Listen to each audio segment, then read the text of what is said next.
energy in local homes. It's that those benefits can be seen and felt locally. There was other examples. There was an example in the Midlands where the fund from the community energy project had gone to refurbish a local sports centre, and of course the community knew about it, and they of course loved it. This is the antidote that's out there. But as I said, it is very small. But this is the potential. So I love graphs, I love numbers. I think often the truth is in the numbers. So your yellow bar here, this is what we've got now, roughly. This might be slightly bigger, actually. So very small, 319 megawatts of generating capacity. That's the 400 or so community energy groups across the UK. About 0.5% of the entire generating capacity of the UK, very small. The middle bar, that was a government report in 2014. That said what it could become, about 10 times bigger by 2020 with the right enabling policy. Unfortunately, that hasn't happened. And then the far bar, the dark green one, that's a more recent report. That says what it could be. That was the Environmental Audit Committee, a parliamentary committee, cross-party panel, took evidence from industry, etc. So they say that's by 2030 what it could be. Now that's a nearly 20-fold increase, and that's not the upper limit with the right enabling policy. And one of the key things they mentioned, as you've already heard, local supply. This is Wilpolsried in Germany. This is what we could be like. Wilpolsried, small town, not dissimilar to Petersfield. They generate 3 times more energy than they use, and they sell it, the excess, and they use the revenue for local projects. So this is the local electricity bill, which we drafted, and it would establish local supply. So that's where you don't just have the option to go to a national utility for your energy. You could buy it from a local scheme, or perhaps a regional scheme. So it could be county-based. It could be a flexible scale. There's a lot of regulatory burdens in the way at the moment. The way that the energy market is set up, it makes this impossible. Now, the rules are based on when the energy system was privatised in the 1990s. It largely made sense then to do what they did, but they are now antiquated because we have the ability for so much more distributed renewable generation. So this catches us up. This catches the regulatory environment up more than anything. It removes those barriers, it makes the cost, the burdens proportionate, and it would enable those community energy schemes not just to be selling wholesale, because that's what they do at the moment. They're selling that energy, that electricity wholesale to the licensed suppliers, and we then as domestic customers buy from them. But instead allow them to sell directly to local customers, and all the benefits would then be realised. And huge potential for growth, that bar graph, could start to be realised as well, because you have a revenue stream. So you see a lot more investment. So we've been running a campaign for this. You've all got postcards on your seats, which you could sign up to the campaign. We go around the country, community events like this, obviously online. We've had tens of thousands of people lobbying their MP. It's hard work, it's hard graft, but it's, like I said, it's very, very effective. And at the moment, we have a parliamentary majority. So 328 MPs, if you discount Sinn Féin and the speakers, that's what you need for a parliamentary majority. So we've got a majority in Parliament now backing this, including 126 of the Conservative backbenchers. This is not just the opposition. Now, the opposition frontbenchers, they all back this too. So we're in a strong position. But the government, at the moment, their position is still, they're not sure. Yeah, not difficult. We need more support. So one of the main things I'm here to ask you tonight is to please sign up if you haven't already. You can do so using the postcard on the seat. We've also organised events in Parliament. This is a public event. We organised in House of Commons. Fantastic, absolutely packed, as you can see. This is popular. Community energy is really popular. People like it, understandably. And when we were able to do this, and MPs literally couldn't get in the door, the ones who arrived late after doing some voting on late night bills, they couldn't believe it. Events like this in Parliament normally, the room's half full. A bunch of industry experts, and MPs often don't even bother turning up. This created real buzz. This is great. They're talking about this. Community energy has been mentioned in debates on the floor of the House of Commons and the House of Lords more in the last 3 years, whilst we've been doing this, than the 6 years before it. This was the committee stage, no, this was the second reading, sorry, one of the debates of the energy bill. Huge government bill that's been going through Parliament this session, about to clear Parliament. Now we got it amended, and this was actually a point at which lots of different MPs stood up, put a lot of pressure on the minister. The government were getting quite nervous at this point. We actually got an amendment into the bill, and so what they've done, they've offered this £10 million fund. They've set it up. This is the announcement. It's going to actually begin in the next month or so. We don't know exactly when, but they've said it will be before the winter, so very soon. Now you might say, well, £10 million, it could be more. Labour in opposition have promised it would be a £400 million fund if they happen to be successful in the election next year. But it's a reversal in what we've had for over 6 years from government. They've actually made it harder for community energy schemes to exist over the last 6 years, various policy changes. So just to have got a £10 million fund is great, and of course we want more. This fund only applies to England. We want it to be bigger, longer. This is £10 million over 2 years, only in England. We can push for more. So we absolutely need the fund to keep going. We need it to be bigger. We want local supply still. The government also promised at a recent debate on the energy bill, the minister promised there'll be a consultation on removing barriers. Now, you might be cynical about consultations, but they are often the first step to actually get the government to do the thing you want. So it's actually encouraging. It's as a result of all the popular support and all that MP support. So those are the two main things we want, but there's other things as well. There's challenges with connection. There are so many things. So again, ask you, please, if you haven't signed up already, please do sign up. I will be hassling you to write to your MP. I hope you're inspired, and thank you very much.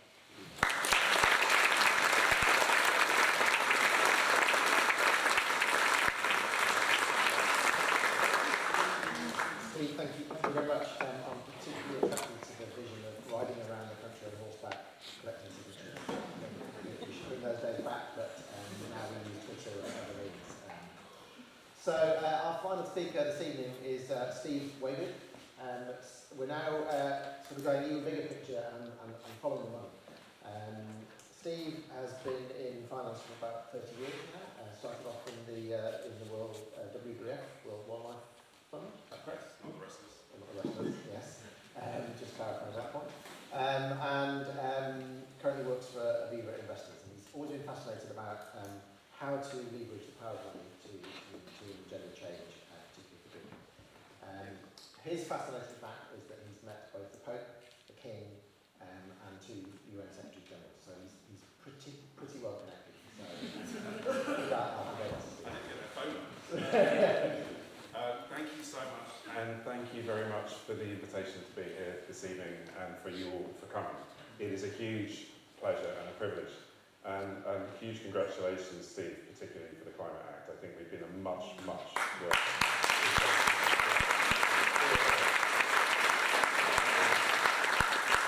Absolutely amazing campaign, huge kudos. And I completely agree with what you were saying about how you all have power and you have voice and do use it and engage with that process. And it is a really neat segue as well into what I wanted to talk to you about as well, because you have power in other ways too. You will all have heard the phrase, money talks, but how many of you know what your money is saying on your behalf? Now, I'm amazed to be here in Bedales. It's an amazing school. But in the national curriculum, people tend not to be taught how pensions work, how the pension investor is using your money, how it's voting at company AGMs with the companies that it invests your money in. And even if you know all of those things, it's incredibly unlikely that you know where your pension's government investments are going and what your pension managers are saying to the countries that they're investing your money in. So I want to just start with a bit of a show of hands, if that's okay, please. How many of you were taught at school, or even at university, how a pension works? Please put your hands up now. Wow. Okay, that's great. Did you study finance? Where were you? Do you mind me asking? Where what? Where did you study? Stowe School, Buckingham. Excellent. Good for Stowe. I don't know if you saw, but you were the only one of two people, I think, that put their hand up. So, I was only good for Stowe. Now, just think about this for a second. Money shapes the world we're in today. Pretty much everything you buy comes from a company, and a lot of what you buy will come from listed companies. So your money is shaping your world. It's certainly shaping the world that you're going to bequeath to your children. But we're not taught how it works. We might be taught economics, but even if I did an economics degree, and most of that is micro and macroeconomics. It's not how markets are structured. And having worked in markets now for 30 years, I meet lots of people, particularly politicians and policymakers, who say they understand markets, pretend that they understand finance. Some of them have even worked in finance. One or two of them you'll know very well. But in my experience, no one really understands the whole of finance. Even people who work in it tend not to see the whole big picture. There's half a quadrillion, 1,000 trillion, half of that, in the global markets. But hardly anyone knows how that money flows. So what I want to do with the time that I've got with you this evening is to give you, like the narrative arc is, we're going to start with why does an insurance company's fund manager care so much about climate change? I'm going to do some pretty hard-hitting scientific facts. I'm not a scientist, I'm an economist and a fund manager, but I will do my best to relay the science. I'll then bring that to life with what are the markets currently capitalising in terms of climate change, and then I'm going to give you a bit of a feeling for how your money actually is invested, at least how the system works. And then we're going to think a bit about how we capture that system so that the half a quadrillion is actually flowing in the right direction. Just a big fact, it's said that 4 to 6 trillion is required to finance the Paris Agreement every year. That's 30 times what the moon landing cost every year. 30 times every year. It is an enormous amount of money.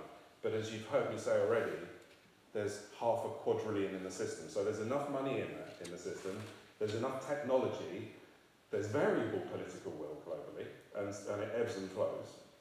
But that's why what Steve was saying matters, and that's why if you get your pension fund managers, your investment managers, your banks, your insurance companies, to use their power to hold the governments they lend money to account, you can hold them to account in that way too. It's not just through the ballot box, it's how you lend your money to these countries.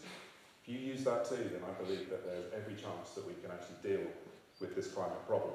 So here's a few of the hard-hitting facts, forgive me for some of this. Now I know it's quite small, so let me read some of this to you, and there's a little later pointer here.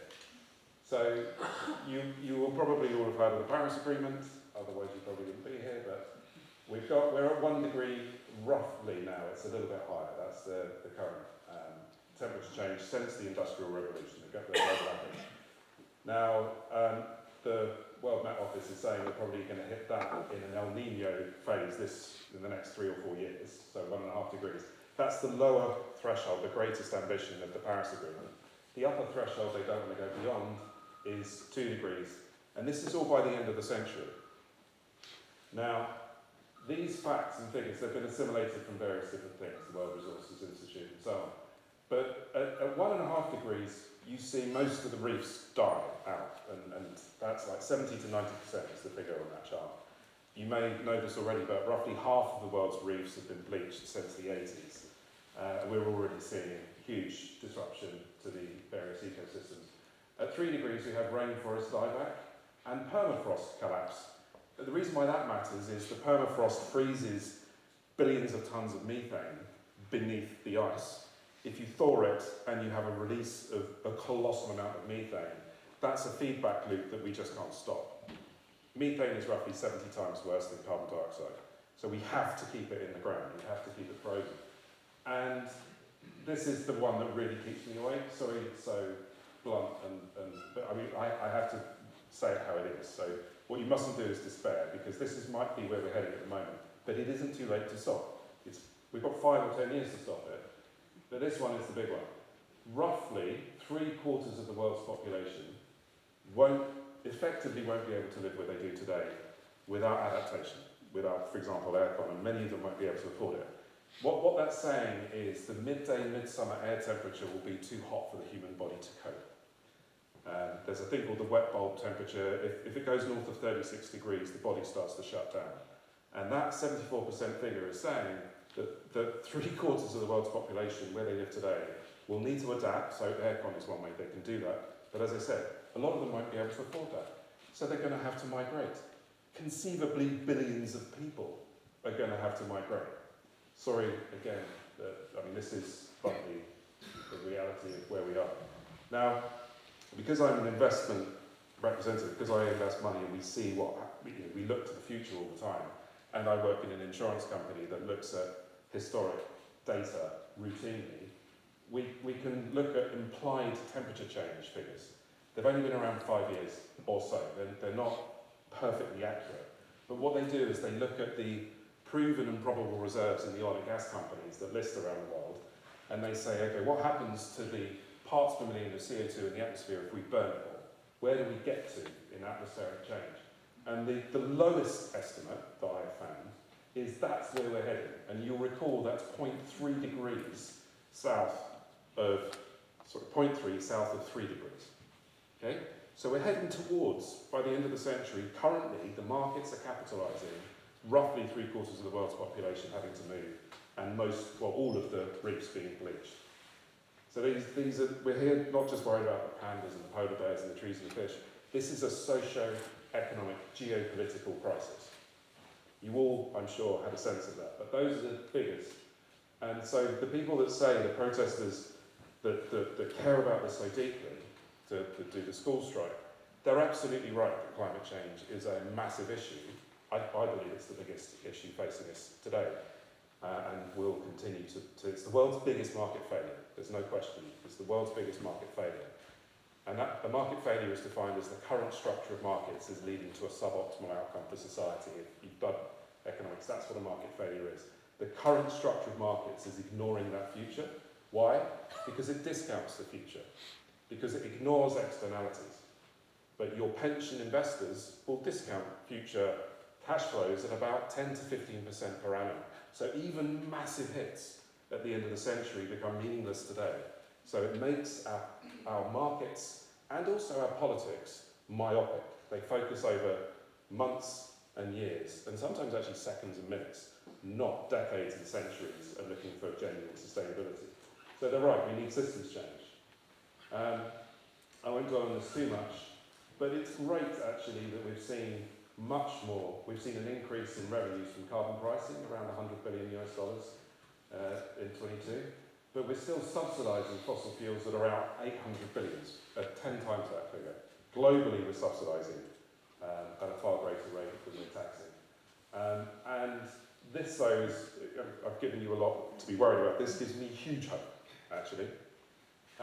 What this is, these are capital expenditure figures in billions. This is 1.2 trillion here. So 1.1 trillion has been spent last year, capital expenditure on renewables, and also on fossil fuels. That one needs to be much lower, that one needs to be way higher. But the fact that they're at parity, I remember when it was down here, renewables and fossil fuels were up there. So this really surprised me. Even better, the forecasts for the end of the year are green, renewables are going to be at 1.8, and fossil fuels are going to be, unfortunately, a bit up, 1.3. But the reality is the Russia-Ukraine situation has meant people geopolitically have needed governments have had to invest in enormous amounts of energy from whatever the source. And whether you like it or not, geopolitically, of course, people don't want Russia on the other end of the pipeline. So for me, that's hope. Even more hope is most central banks in the world and most finance ministries are now beginning to treat this as a really big financial risk. They're not doing enough to deal with it. But again, 5 years ago, hardly any were doing anything. And the UK actually led that. Mark Carney was the first central bank governor to call climate risk what it is, which is a financial stability crisis. The world's government spent 30 trillion bailing us out of the financial crisis in 2008, 2009, because if they hadn't, honestly, people say that we're 3 to 4 meals away from anarchy. If finance locks up, if banking collapses, if money stops working as a medium of exchange, civilization as we know it ceases to exist. So that's why government spent 30 trillion bailing out the financial crisis. I remember being in investment meetings each morning and we were modelling markets collapsing at about 20% likely. But the fact that we bailed it out was, I think, pretty incredible. It can be done. The money is there, it can be deployed. Now the Paris Agreement has a really important clause in it, which says they want to make finance flows consistent with a pathway towards low greenhouse gas emissions. Finance is the system of money. They actually meant aid, and overseas development assistance, when they wrote that in 2015. But then last year in COP27, which was in Egypt, they started to say they're going to deliver the funding that's required, as I said, the 4 to 6 trillion, will require a transformation of the financial system. They're absolutely right. And myself and colleagues were actually at Sharm, and I've been going to UN Framework Convention climate change meetings since COP6, which was in 2000. And we'll be there in Dubai later this year. But we were arguing exactly for that. Now this is, forgive me, this is going to be very quick, but this is a quick canter through how finance is governed. Finance, the world I'm in, banking, insurance and investment, the 3 pillars of finance, kept separate so the risks don't blend into each other and they can be regulated coherently. Each company that is in the world has a bank account, pretty much. There is a black economy, but each company that you trade with will have a bank account. Many, probably most, will have some kind of insurance, and some will come to the capital markets for investment. So that's how the real economy works with finance. The world of finance is enormously powerful, but it is controlled by regulators that sit within finance ministries that then work with standard setters globally to then have regulators that are empowered by multilateral organisations like the G20, the G7, or the Organisation of Economic Cooperation and Development, or the United Nations. None of that was designed to deal with the Paris Agreement. None of it. Some of it was invented 79 years ago at Bretton Woods. They were then thinking about the Second World War and how to stop a Third World War. If you create global trade, countries rely on each other to make money.